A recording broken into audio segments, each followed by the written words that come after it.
14 মে Israel, ফিলিস্তিন ও Iran হতে যুদ্ধ চলছে জানিয়ে দেব আমাদের হাতে থাকা সর্বশেষ গুরুত্বপূর্ণ আপডেট আন্তর্জাতিক সংবাদ। লেবানন থেকে ইসরায়েলে শত শত রকেট হামলা। এরপর জানিয়ে দেব ইসরায়েলে বৃষ্টির মতো রকেট হামলা, চোখে অন্ধকার দেখলেন নেতানিয়াহু। এরপর জানিয়ে দেব লেবাননের সঙ্গে যুদ্ধবিরতিতে সম্মত ইসরায়েল। আরও জানিয়ে দিব সরকার পতনের ডাক ইমরান খানের, গণ অভ্যুত্থানের দিকেই যাচ্ছে পাকিস্তান। সর্বশেষ জানিয়ে দিব পুতিনের হুমকির মধ্যেই মার্কিন বিমান ঘাঁটির উপর রহস্যময় ড্রোন। এতক্ষণ শুনছিলেন সংবাদ শিরোনাম, এবার বিস্তারিত। তার আগে অনুরোধ থাকবে আজকের এই ভিডিও সম্পর্কে আপনার মূল্যবান মতামত। ভিডিওটি ভালো লাগলে লাইক, কমেন্ট ও শেয়ার করে সবাইকে দেখার সুযোগ করে দিন। লেবানন থেকে ইসরায়েলে শত শত রকেট হামলা। মধ্যপ্রাচ্য জুড়ে বাড়ছে যুদ্ধের দামামা। গাজায় 1 বছরের বেশি সময় ধরে হামলা চালিয়ে আসছে ইসরায়েল। এছাড়া সম্প্রতি লেবানন স্থল অভিযান শুরু করেছে তারা। এবার ইসরায়েলে শত শত রকেট ও প্রজেক্টাইল ও নিক্ষেপ করেছে লেবাননের প্রতিরোধ যোদ্ধা হিজবুল্লাহ। সোমবার 25 নভেম্বর আল জাজিরার এক প্রতিবেদনে এই তথ্য জানানো হয়েছে। প্রতিবেদনে বলা হয়েছে ইসরায়েলের প্রাণকেন্দ্র সহ 3 শহরে রকেট হামলা চালিয়েছে হিজবুল্লাহ।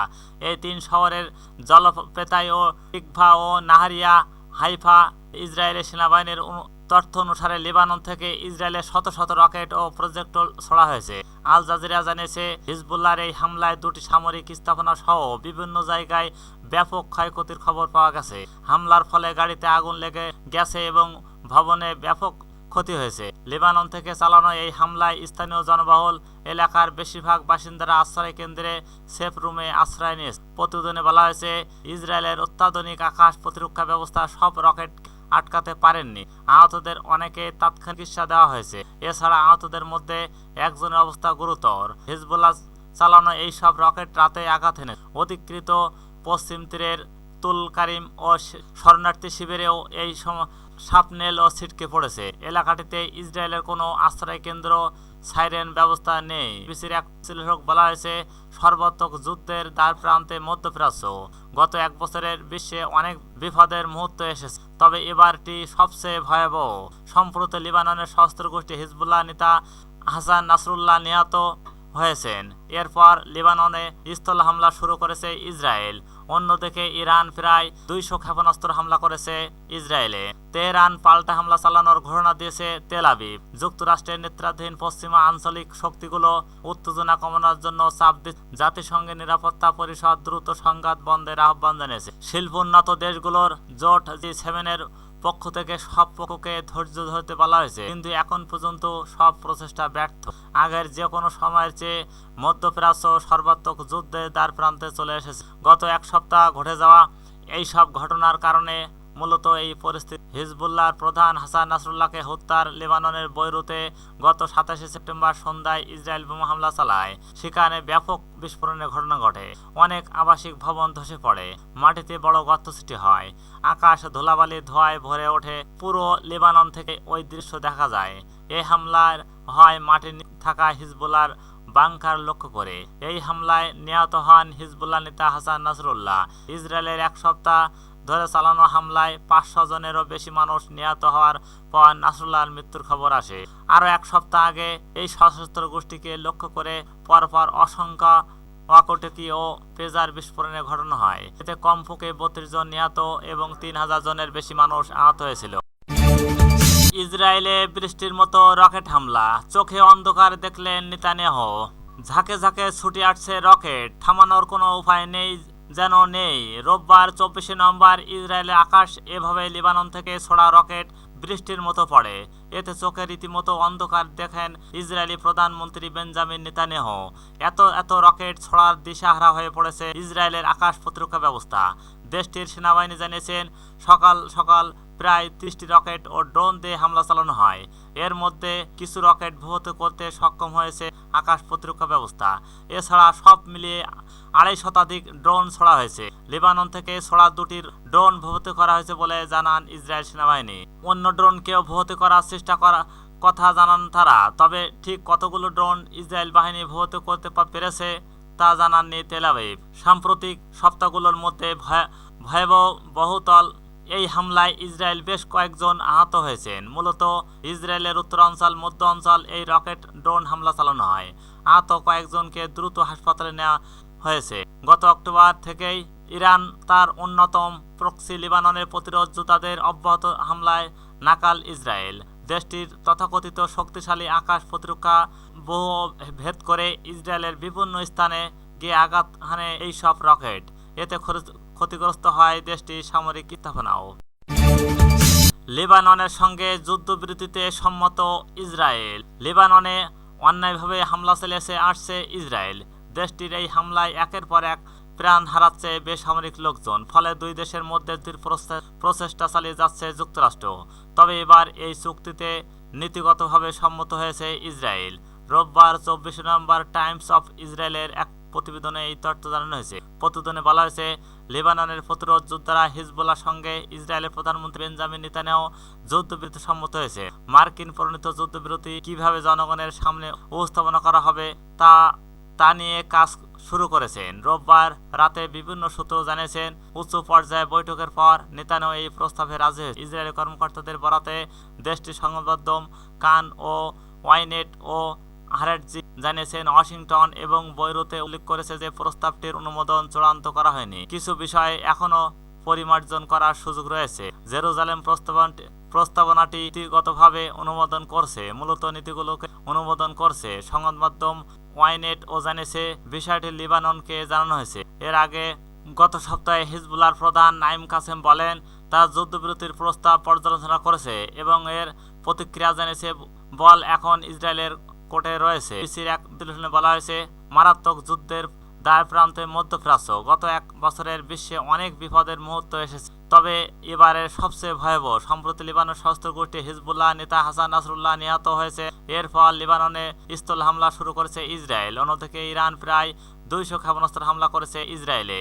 তেহরানে পাল্টা হামলা চালানোর ঘোষণা দিয়েছে তেল আবিব। যুক্তরাষ্ট্রের নেতৃত্বাধীন পশ্চিমা আঞ্চলিক শক্তিগুলো উত্তেজনা কমানোর জন্য চাপ দিচ্ছে। জাতিসংঘের নিরাপত্তা পরিষদ দ্রুত সংঘাত বন্ধের আহ্বান জানিয়েছে। শিল্পোন্নত দেশগুলোর জোট 7 পক্ষ থেকে সব পক্ষকে ধৈর্য ধরতে বলা হয়েছে, কিন্তু এখন পর্যন্ত সব প্রচেষ্টা ব্যর্থ। আগের যে কোনো সময় চেয়ে মধ্যপ্রাচ্য সর্বাত্মক যুদ্ধ তার প্রান্তে চলে এসেছে। সরকার পতনের ডাক ইমরান খানের। গণ অভ্যুত্থানের দিকেই যাচ্ছে পাকিস্তান। বাংলাদেশের পথ ধরে পাকিস্তানেও চলছে গণ অভ্যুত্থান। জেলে থাকা সাবেক প্রধানমন্ত্রী ইমরান খানের মুক্তি সহ 4 দফা দাবিতে পাকিস্তান জুড়ে নেমেছে তেহরিক ইনসাফ পিটিআই সমর্থকরা। গুঞ্জন উঠেছে, সাবেক প্রধানমন্ত্রী ইমরান খানের ডাকা সমাবেশ থেকে দেশটির সরকার পতনের গণ অভ্যুত্থান হতে পারে। এই বিক্ষোভ নিয়ে আবারও চরম অনিশ্চয়তার পড়েছে পাকিস্তানের রাজনীতি। অনেকে বলছেন, ইমরান খানের হুমকি, তার বন্ধু ডোনাল্ড ট্রাম্প আমেরিকার প্রেসিডেন্ট নির্বাচিত হওয়ার শুধুই ঝুলছে শাহবাজ শরীফের ভাগ্য।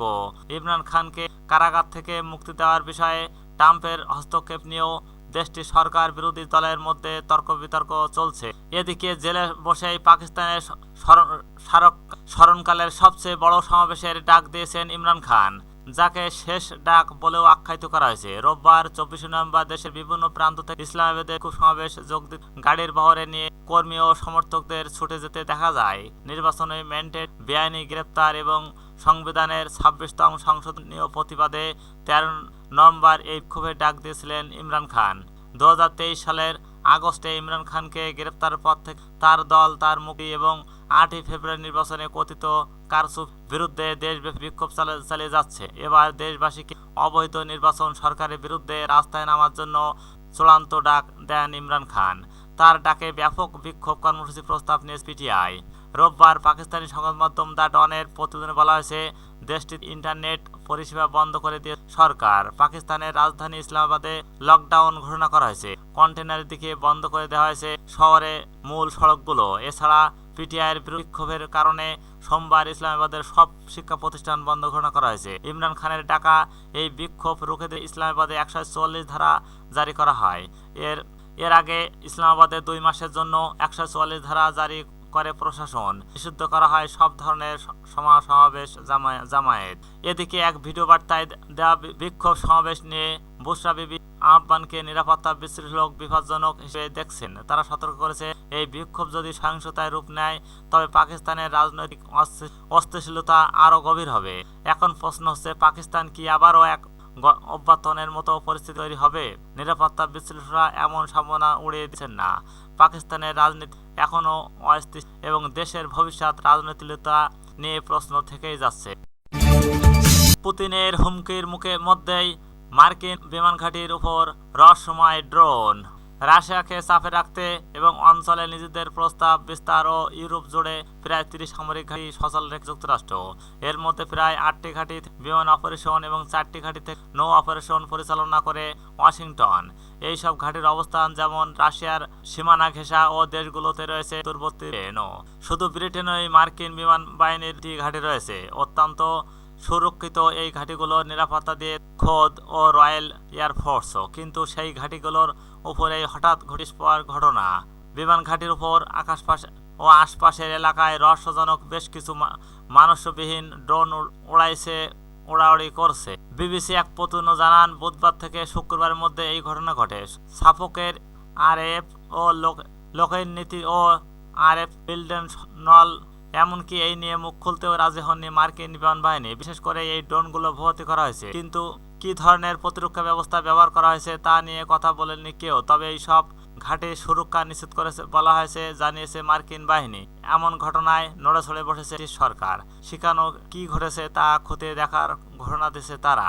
যুক্তরাষ্ট্রের বিমান বাহিনীর পক্ষ থেকে জানানো হয়েছে, ড্রোনগুলোর বিষয়ে সব তথ্য এখনই তারা প্রকাশ্য আনবে না। বিমান ঘাঁটিগুলো রক্ষা করা এই সবচেয়ে বেশি জরুরি। তারা আরও জানিয়েছে, কেউ চাইলে যুক্তরাষ্ট্রের বিমান ঘাঁটির নিরাপত্তা ভাঙতে পারবে না। এই ঘটনার পর ঘাঁটির নিরাপত্তা ব্যবস্থা আরও জোরদার করা হয়েছে বলে জানানো হয়েছে। মার্কিন বাহিনীর ব্যবহার করা এইসব ঘাঁটি যুক্তরাষ্ট্র পশ্চিম প্রজন্মের যুদ্ধ বিমান রয়েছে। এছাড়া মার্কিন সেনাবাহিনীরও উপস্থিতি রয়েছে। আর তাই এক প্রকার মুখ বন্ধ করে বসে আছে মার্কিন সরকার। কয়েকদিন আগেই পশ্চিমা দেশগুলোর হামলার আভাস দিয়েছিলেন ভ্লাদিমির পুতিন। তাই এই মুহূর্তে এমন ঘটনা সন্দেহের জন্ম দিচ্ছে অনেকের মনে।